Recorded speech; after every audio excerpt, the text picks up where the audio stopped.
and today let's not play Spyro Season of Ice.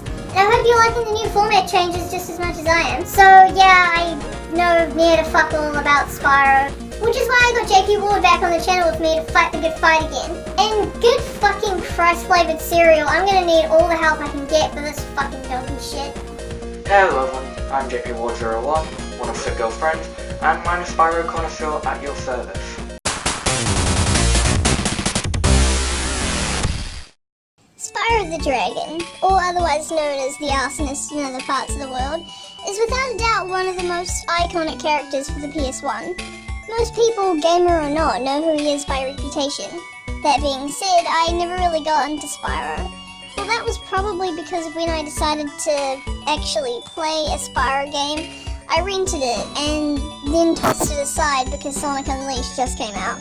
The Hedgehog thing said it was totally worth it, and I'm so glad that I didn't play Season of Ice as my first Spyro game, because it would have pushed me away from the franchise forever. This game led me through so much boredom and insanity that I went running back to Sonic the Hedgehog in the most 80s fashion you can imagine. I mean, this game sucked dick. So let's just dive into this one, and me and JP will tell you about how shitty shit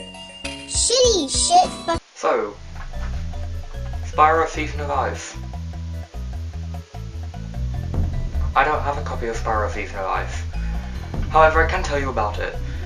It was the first non-Insomniac Spyro game to be released on the GBA. Well, in general. Insomniac were finished with the Spyro series. They were finished with Year of Dragon, they had no more ideas for him, and passed him on.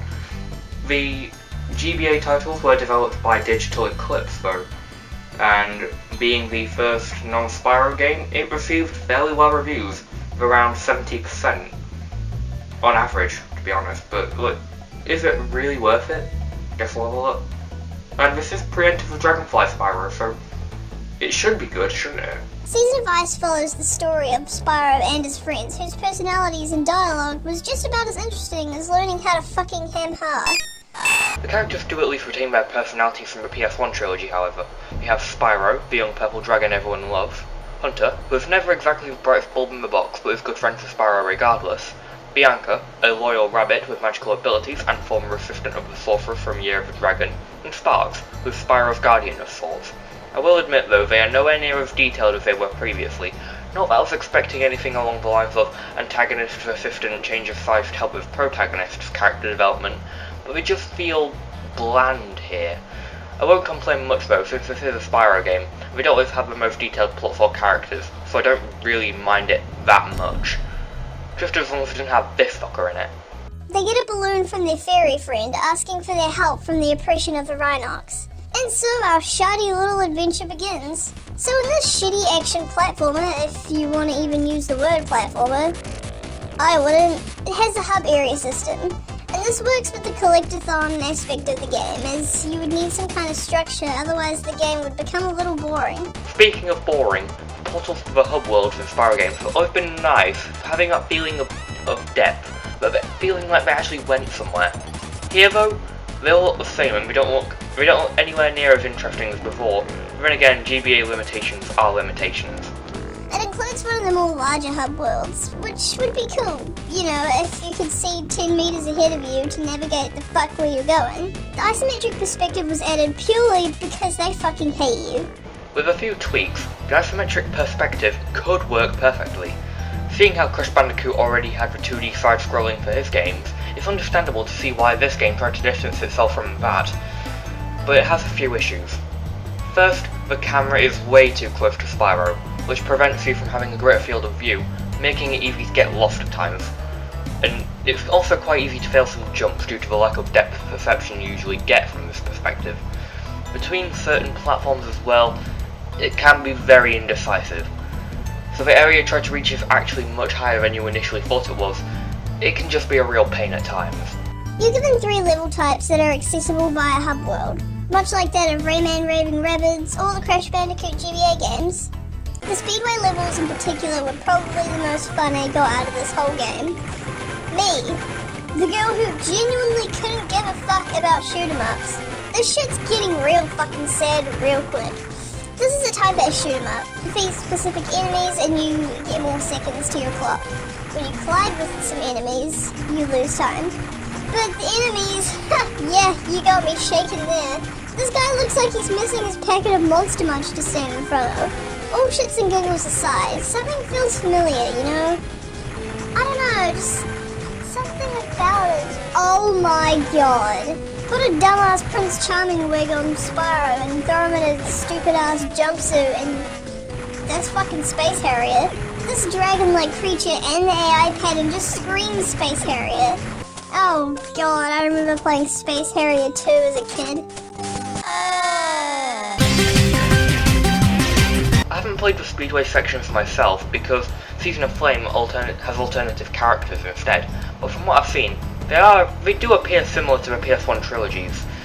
The only real difference I can see is that in this game things pop up and have to avoid multiple entities on screen, while PS1 games let you see what's ahead to give you enough time to react quick enough. Other than that, they appear faithful to their console counterparts. There's definitely something worth bitching about for the controls. Spyro has 2 attacks plus his jump and glide. He breathes fire because, you know, that's what dragons do and shit. Then he's got his charge. Oh yeah, with these badass fuckers it should make combat a whole lot of happy fun time. Oh, damn it. Hold on. Oh, yeah, he's very hard and blocky to turn. I thought we were playing Spyro, not can't drive for shit Sonic Drift. I may run back to you, my friend, but I've got my limits. Sonic R. Shut up! I understand if it's Spyro's strongest attack, they have to limit the players in what they can and can't have. But at moments when you really need it, the shitty turn renders the charge useless. Oh, it's easy to die when you're having fun, isn't it? Let me show you the stair in the field in the best way I know possible. A stealth assassination. This got so fucking sad that the game began to glitch and Spyro just offed himself. Spyro's glide seemed fairly reasonable until they throw in platforms with different heights and angle gliding, off-screen jumps, so yeah, pretty much everything that involves gliding. Fuck you.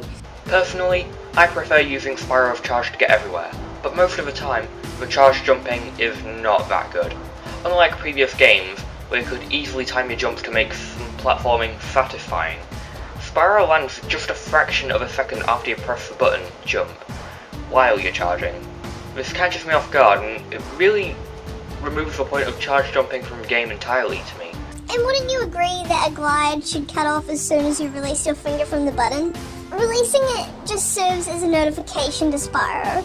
Wow, dickhole, why don't you reenact my school days? Teacher won't let you leave because the bell is for them, not you.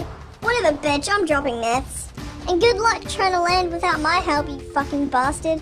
A lot of cheap deaths in this game are caused by flying. Fuck the isometric view. Fuck it. Okay? Right up there. These perfectly balanced platforms are an illusion. This one is actually higher. Do you know that? Well, of course not. That's why you're fucking dead. Oh, my mistake. I thought you made this game like a normal person and not a giant raging botard. Isometric view just can't work here. How many fucking times do I have to get at that?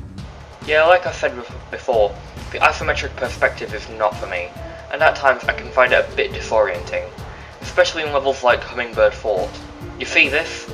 This is ugly and nauseating.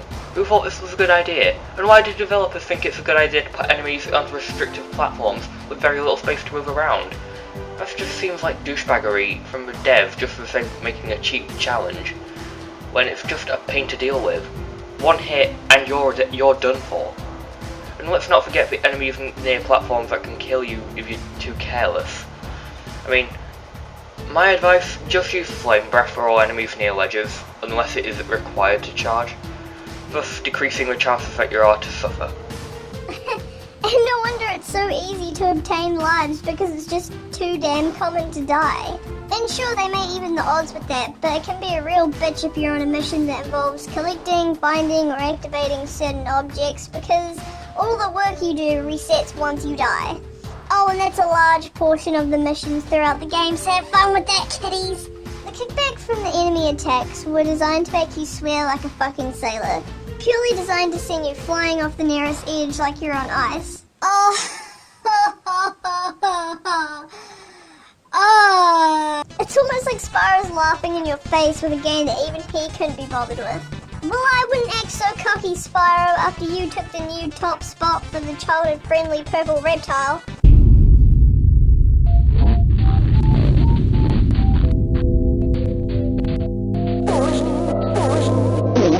Except he breathes fire and impales people. Barney only owns a prison shank and a cult of 1 million children. Thankfully, however, some of these gameplay issues were semi-fixed for the next installment, Season of Flame, as I've played before, but they can still be annoying even there. This game is just incredibly insulting to your eyes. The level design is dull and the characters are a goddamn nightmare. This guy, that one, this twat, that fucker, and every single goddamn fairy. Fairies, guys, are mythical creatures, so you can do whatever the fuck you want with them. Nope, they chose to go down the cliche road. They look like some dumb shit from the dollar store just slapped on a shitty fucking birthday card. Here you go, Jenny, happy fucking 5th birthday, you ugly little shit. Characters you find in levels, or any of the GBA titles for that matter, don't feel anywhere near as interesting as before. That's probably because of the lack of voice acting, which highlighted traits of the character. For example, giving them accents to reflect their nationalities or portal locations, as it were, their realms. Take the robot farmers from Spyro 2 on PS1, however, with their country-esque accents, or the bears from Sunnyvale from Spyro 3 with their Roman accents. So you have slight diversity. So, you know, diversity makes everything good with these characters. Dragons from Spyro 1 also had nothing to say apart from thank you for releasing me most of the time, but they had more personality than these characters do. I know it's unfair to criticise the game for something that's more of an issue with the hardware than the game itself, but once again, limitations are limitations, so I can't criticise it all that much. They were constructed by lazy design, but hey, Spyro's looking pretty good. Except for the loading screen where he shat jewels all over the place.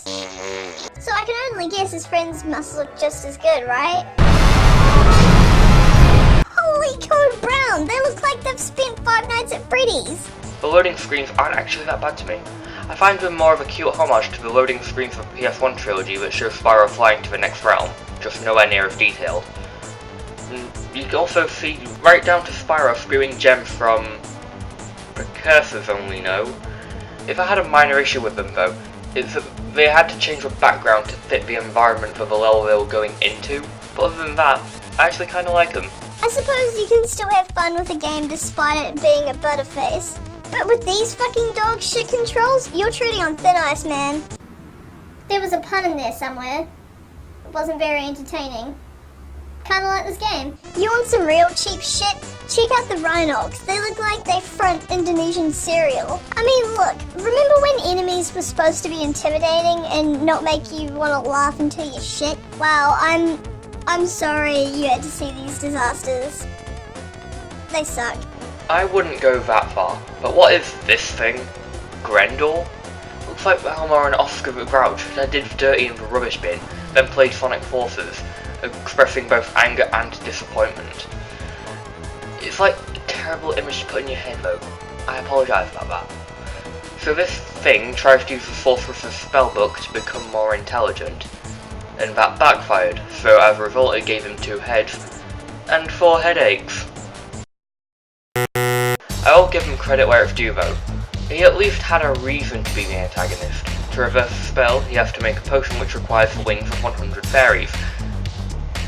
This doesn't feel recycled from the Sorcerer's plan in Spyro 3, however, because kidnapping the baby dragons to use their wings of immortality is a little different to using fairy wings in a potion, I guess. But again, you're still probably killing them. I mean, it's still a step up from these 2 idiots. Sadly, classic gaming heroes have the potential to make complete bullshit. In the city! No! I would actually recommend this game if you were a massive fan of the Spyro series. If not, you're just going to come out of it very... eh. You're not really going to be getting much out of it if you're not a Spyro fan in general, so... I'd suggest getting to the series before picking up these games. I would encourage you to play this piece of shit, especially if you're a Spyro fan. You'll laugh, you'll cry, you'll shout all over the place, but in the end, you're left alone in the darkness with... Everybody make your dynamics your bitch!